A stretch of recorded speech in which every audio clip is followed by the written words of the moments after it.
ओम नमो भगवते वासुदेवाय। नमस्कार साथियों, मैं पीताम्बर आप सभी का स्वागत करता हूं हमारे YouTube चैनल प्रियम धार्मिक वीडियो में। दोस्तों, आज की वीडियो में हम बात करने वाले हैं निर्जला एकादशी के बारे में।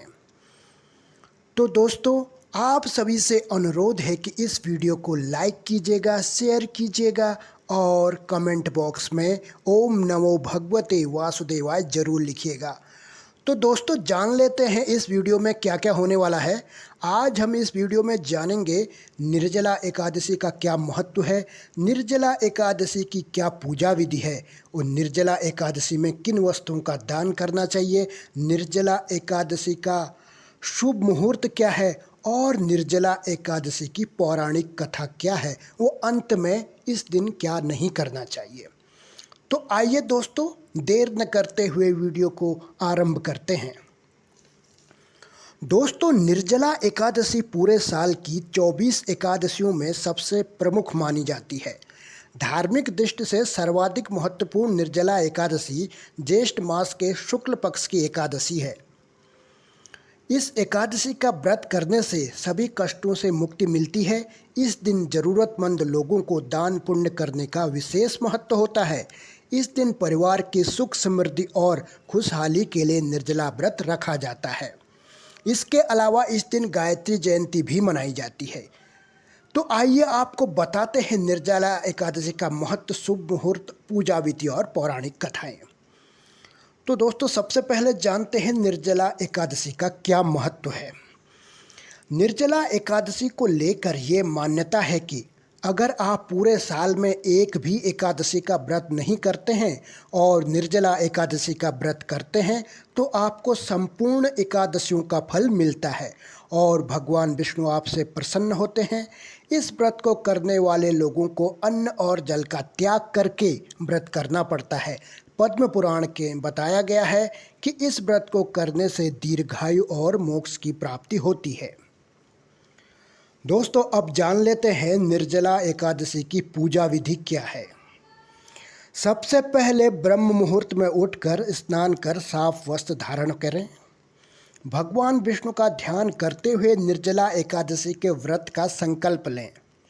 फिर घर के मंदिर के सामने आसन बिछाकर बैठ जाएं।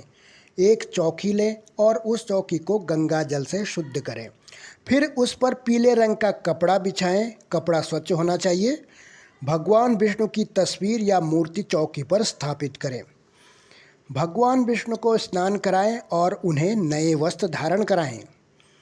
भगवान विष्णु को पीले रंग के फूल और माला चढ़ाएं। इसके बाद भगवान विष्णु को चंदन लगाएं।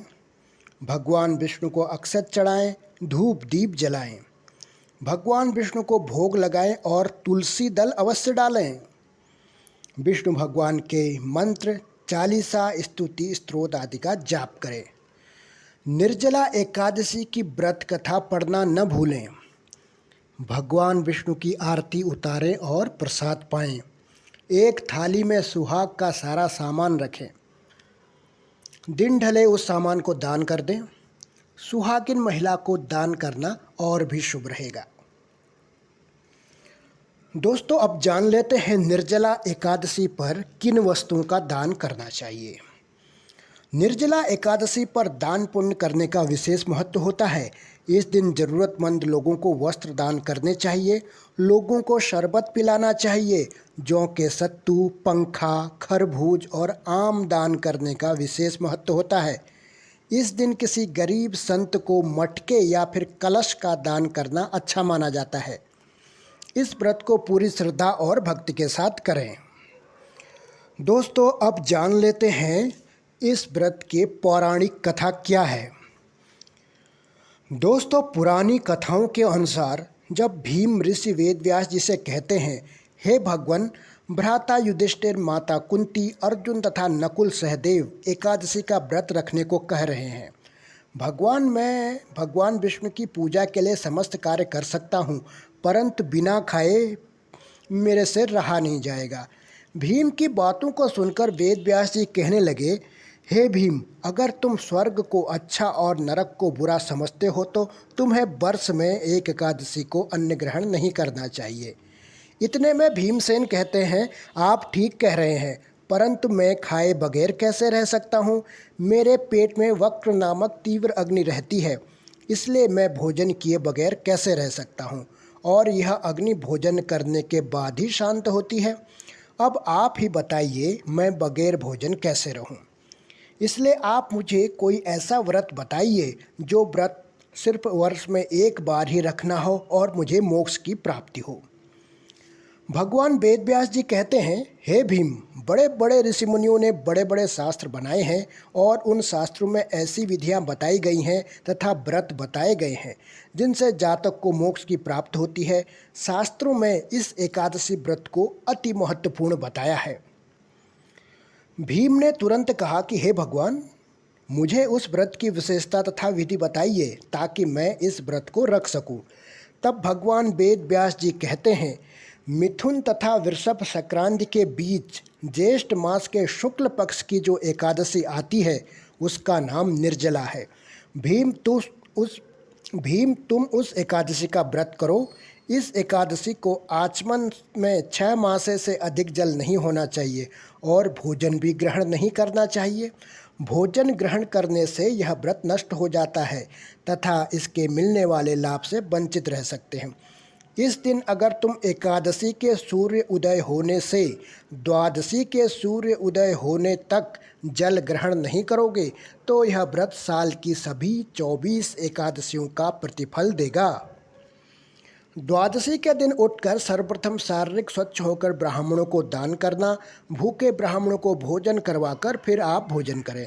ऐसा करने से सभी एकादशी के व्रत के फलों की प्राप्ति होती है। वेद व्यास जी कहते हैं कि इस एकादशी व्रत की विशेषता स्वयं भगवान विष्णु ने मुझे बताई है।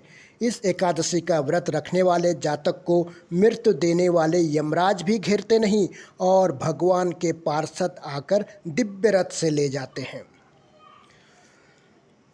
दोस्तों, जान लेते हैं निर्जला एकादशी क्यों सर्वश्रेष्ठ है। इसी कथा में ये भी बताया गया है। वेद व्यास जी कहते हैं, अतः संसार में सबसे श्रेष्ठ निर्जला एकादशी का व्रत है, इसलिए यत्न के साथ इस व्रत को करना चाहिए। उस दिन ओम नमो भगवते वासुदेवाय मंत्र का उच्चारण करना चाहिए और गौदान करना चाहिए। इस प्रकार वेद व्यास जी के कहने पर भीम और पांडवों ने एकादशी व्रत रखा। इस एकादशी व्रत को पांडव एकादशी भी कहते हैं और कुछ लोग भीमसेन एकादशी भी कहते हैं। निर्जला व्रत करने से पूर्व भगवान से प्रार्थना करें कि हे भगवान, आज मैं निर्जला व्रत करता हूँ, दूसरे दिन भोजन करूँगा। मैं इस व्रत को श्रद्धापूर्वक करूँगा या करूँगी, अतः आपकी कृपा से मेरे सब पाप नष्ट हो जाएं।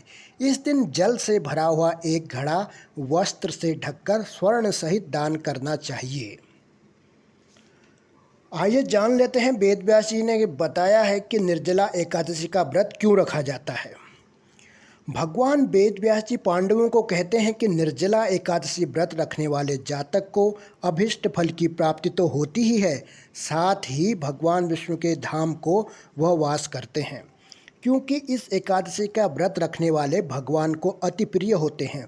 साथ ही इस दिन जो भी जातक व्रत का नियम पालन करता है उसे द्वादशी के दिन स्वच्छ होकर गौदान, वस्त्रदान, भूखे ब्राह्मणों को भोजन कराने से अभिष्ट फलों की प्राप्ति होती है। तो दोस्तों, ये तो हो गया व्रत की कथा। अब इस व्रत को खोलने की विधि क्या है, यानी पारायण कैसे करेंगे, आइए जान लेते हैं। भगवान वेद व्यास जी जब पांडवों को यह कथा सुनाई थी तब ही यह भी बताया था कि जो जातक एकादशी के सूर्य उदय होने से लेकर द्वादशी के सूर्य उदय होने तक पानी की एक बूंद भी ग्रहण नहीं करते, वही जातक व्रत के सही पालक हैं। इस दिन दिन भर ओम नमो भगवते वासुदेव मंत्र का जाप करना चाहिए। द्वादशी के दिन सुबह उठकर शारीरिक स्वच्छ होकर भूखे ब्राह्मणों के लिए भोजन की व्यवस्था करने के उपरांत ही खुद सात्विक भोजन ग्रहण करें, तभी इस व्रत को सही मायने में फलों की प्राप्ति निश्चित तौर पर होती है। भगवान विष्णु कहते हैं, जो जातक पूरे विधि विधान और शुभ मुहूर्त में इस एकादशी व्रत को धारण करते हैं वह जातक मुझे अति प्रिय होते हैं और साक्षात महाकाल भी उन जातकों पर अपनी कृपा दृष्टि बनाते हैं। दोस्तों, अब जान लेते हैं इस दिन क्या नहीं करना चाहिए। दोस्तों, इस व्रत में पूर्ण रूप से ब्रह्मचर्य का पालन करना चाहिए। किसी भी प्राणी के विरुद्ध मन में राग द्वेष का भाव न रखें। इस दिन में सोना नहीं चाहिए। इस दिन झूठ ना बोलें। तो दोस्तों, अंत में जान लेते हैं इस बार निर्जला एकादशी का शुभ मुहूर्त क्या है। दोस्तों, निर्जला एकादशी 30 मई मंगलवार को दोपहर 1:09 में आरंभ होगी और इसका समापन 31 मई को दोपहर 1:47 पर होगा। इसलिए उदया तिथि के अनुसार निर्जला एकादशी का व्रत इस साल 31 मई बुधवार को रखा जाएगा। और जान लेते हैं इसका पारायण कब करना है। इस व्रत का पारायण 1 जून को सुबह 5:23 से 8:09 तक होगा। तो दोस्तों, ये थी आज की वीडियो। आशा करता हूँ आपको वीडियो अच्छी लगी होगी। इसको अपने दोस्तों व रिश्तेदारों के साथ अवश्य शेयर करें। चैनल को सब्सक्राइब जरूर करें, क्योंकि दोस्तों आपको पता ही है अच्छी बातें सभी तक पहुँचनी चाहिए। मिलते हैं अगली वीडियो में, तब तक के लिए अनुमति दीजिए पीताम्बर को।